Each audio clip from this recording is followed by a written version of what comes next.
आज नागपंचमी है। आज सर्पों की पूजा प्रत्येक घरों में होती है। जनपद के सेहुद गांव में धौरानाग का मंदिर है। इसके अलावा कस्बा जाना में भी महाभारत कालीन हवन कुंड है। यहाँ सर्पों को मार डालने के लिए यज्ञ हुआ था।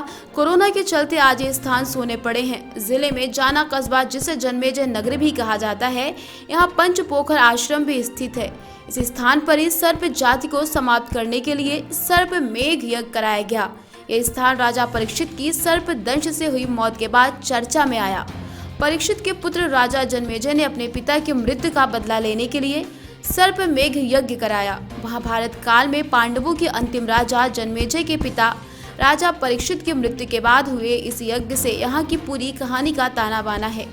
लोगों का कहना है कि इस क्षेत्र में आज भी सांप काटने से किसी की मौत नहीं होती। महाभारत की कथा के अनुसार एक बार की बात है, जंगल में राजा परीक्षित शिकार करने हेतु वन्य पशुओं के पीछे दौड़ने लगे। वे प्यास से व्याकुल हो गए। जलाशय की खोज में शमीक ऋषि के आश्रम पहुंचे। ऋषि उस वक्त ध्यान में लीन थे। राजा परीक्षित ने उनसे जल मांगा, लेकिन उन्होंने कोई उत्तर नहीं दिया। राजा परीक्षित को लगा कि ऋषि उनका अपमान कर रहे हैं। नाराज होकर उन्होंने पास में ही खड़े एक मरे हुए सांप को उनके गले में डाल दिया। शमीक ऋषि के पुत्र श्रृंगी ऋषि ने जब अपने पिता को इस तरह देखा तो वे अपने पिता के अपमान में क्रोधित होकर राजा परीक्षित को सर्प से काटने का श्राप दे देते हैं। उन्होंने कहा, आज के 7वें दिन सर्प के काटने से उनकी मौत होगी। राजा परीक्षित ने अपनी मृत्यु को टालने के लिए सभी प्रकार के प्रयास किए, लेकिन 7वें दिन सर्प के काटने से उनकी मृत्यु हो गई। पिता की मौत का बदला लेने के लिए राजा परीक्षित के पुत्र राजा जन्मेजय ने सर्पों के समूल नाश के लिए सर्प मेघ यज्ञ कराने का निर्णय लिया। इस दौरान उन्होंने यज्ञ कराया, लेकिन वे सफल नहीं हुए।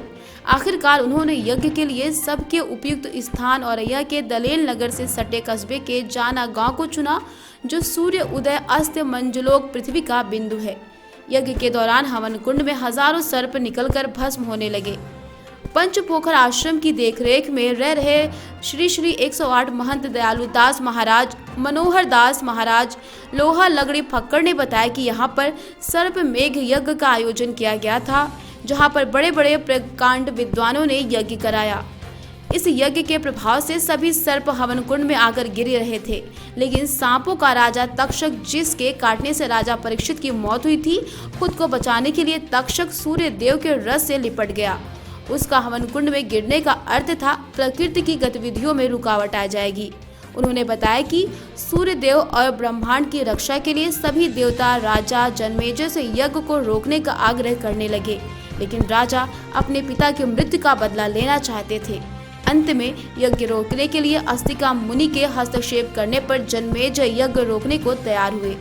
श्री 108 महंत दयालु दास महाराज ने बताया कि इस स्थान पर आज भी काल सर्प योग से प्रभावित लोग दूर दूर से आते हैं। यहाँ की जमीन इतनी पवित्र है कि आसपास के क्षेत्र में सर्प के काटने से भी किसी की मौत नहीं होती। जिले के मुरादगंज क्षेत्र स्थित कस्बा जाना में राजा जन्मेजय ने यज्ञ किया था, ऐसी मान्यता है। राजा जन्मेजय के पिता परीक्षित को सर्पदंश से मृत्यु हुई थी। उसका प्रतिशोध लेने के लिए राजा जन्मेजय ने यहाँ सर्प मेघ यज्ञ किया था। इस क्षेत्र, ये पूरा क्षेत्र उपेक्षित पड़ा हुआ है। यहाँ आश्रम उनका राजा जन्मेजय का जहाँ यज्ञ स्थल है वो भी उपेक्षित पड़ा हुआ है। एक छोटा सा यज्ञ कुंड आप यहाँ पर आकर के देख सकते हैं।